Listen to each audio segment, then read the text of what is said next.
Good morning, Garden Universe. Jane here.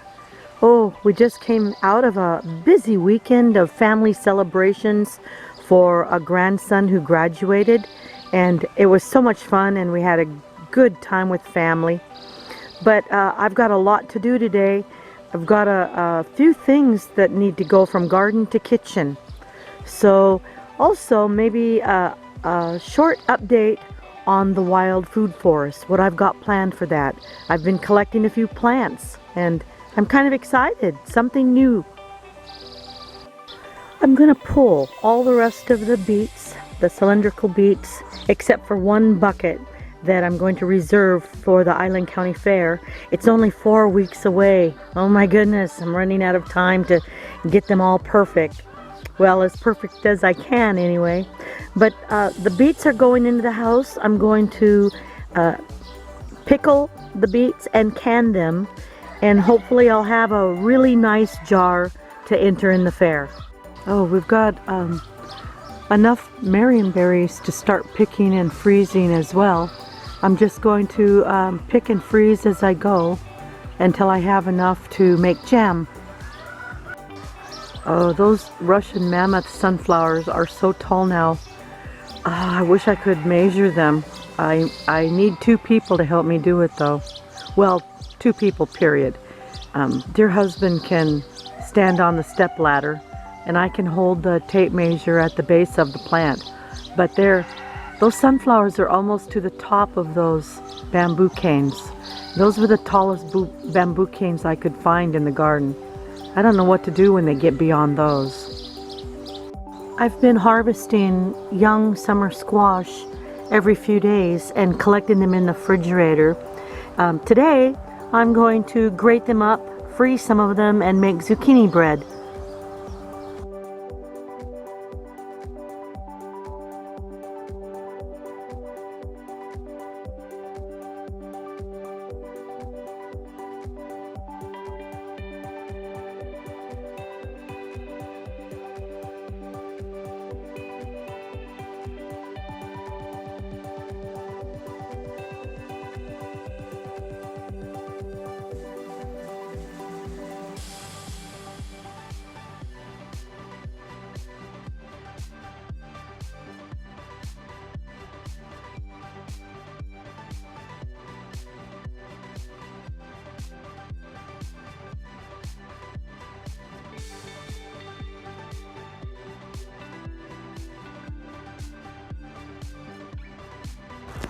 Behind the hoop house, I've got a little staging area for native plants I've been collecting, one or two a week, and they're going out in the wild food forest. I decided instead of putting apple or pear trees out there, I'm going to collect native plants to the Pacific Northwest and plants that I have seen in my lifetime. So we have a little shrub right here. Oh, I don't know the name of it. I'll look at the tag in a minute. Hi, Shadow. And then there's a service, little blue leaf plant is service berry. And then I've got some Jerusalem artichokes. This is an Oregon grape, also called a Mahonia. It's very small. And then I have 2 huckleberry shrubs that will grow blue huckleberries. They're very tasty. This is an Aurelia. My neighbor gave it to me years ago and it doesn't grow. I didn't know what it was for a long time, and then all of a sudden it occurred to me, it's so thorny. It's also called Devil's Club, a very scary shrub from my childhood.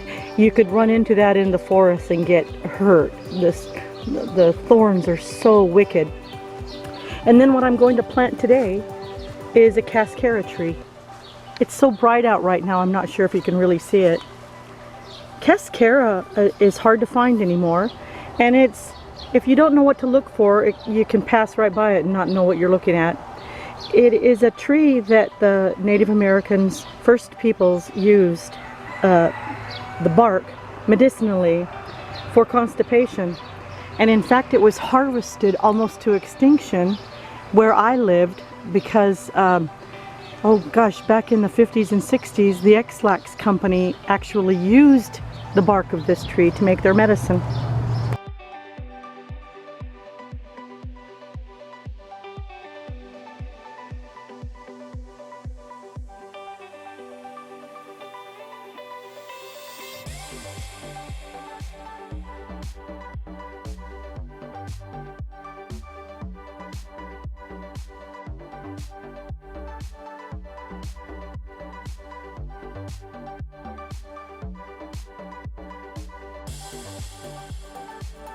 Well, this is where I'm going to plant it.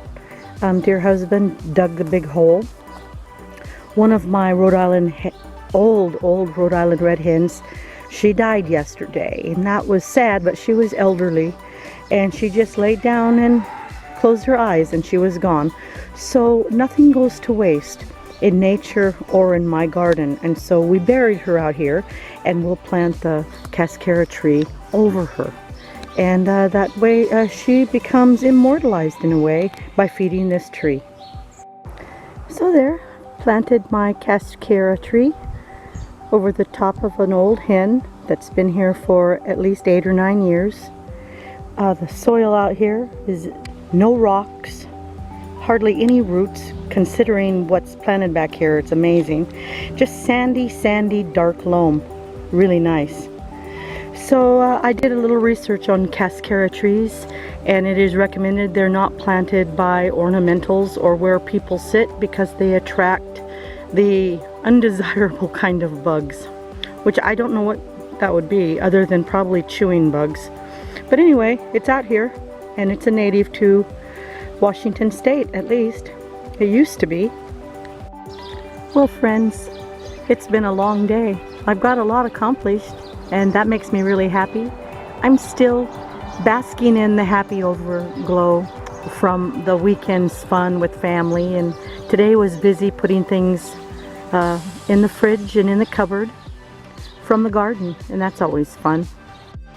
So that concludes today's video. If you liked it, you know the drill. Give a thumbs up or like or subscribe, and ring that little bell if you'd like to hear more about what's going on in the romantic garden and a day in the life of the garden. I'm going to put some still pictures that my dear darling daughter took when she came to visit. She walked through the garden and took pictures of the roses and then picked big bouquets just like I knew she would. And I'm glad that she came by, and she's a woman who actually stops and smells the roses.